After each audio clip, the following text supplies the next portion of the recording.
నిర్వహించనున్నారు. రథసప్తమి సందర్భంగా తెల్లవారుజాము నుంచి ఆలయ అర్చకులు ప్రత్యేక అభిషేకాలు నిర్వహిస్తున్నారు. ప్రత్యేక అలంకరణలో శ్రీ ఉషాచాయ పద్మిని సౌజ్ఞ సమేత సూర్యనారాయణమూర్తి భక్తులకు దర్శనమిస్తున్నారు. నేటి మధ్యాహ్నం నుంచి స్వామివారి రథయాత్ర వైభవంగా జరగనుంది.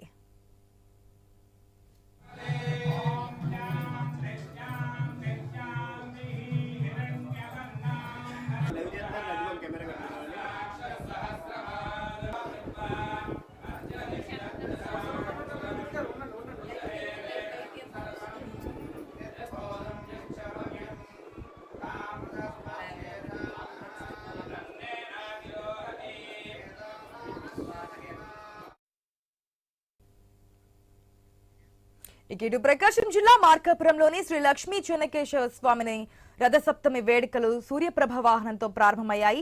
4 మాడవీధుల్లో సూర్యప్రభ వాహనంపై భక్తులకు స్వామివారు దర్శనమిచ్చారు. స్వామివారిని సబ్ కలెక్టర్, ప్రజాప్రతినిధులు, భక్తులు దర్శించుకున్నారు. తిరుమల తరహాలో మరెక్కడా లేని విధంగా మార్కాపురంలో సప్త వాహనాల ఉత్సవాలు అత్యంత వైభవంగా జరుగుతున్నాయి.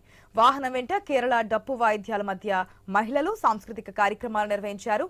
దేవస్థాన ఈవో ఆధ్వర్యంలో భక్తులకు ఎటువంటి ఇబ్బందులు కలగకుండా పోలీసు అధికారులు చర్యలు తీసుకున్నారు.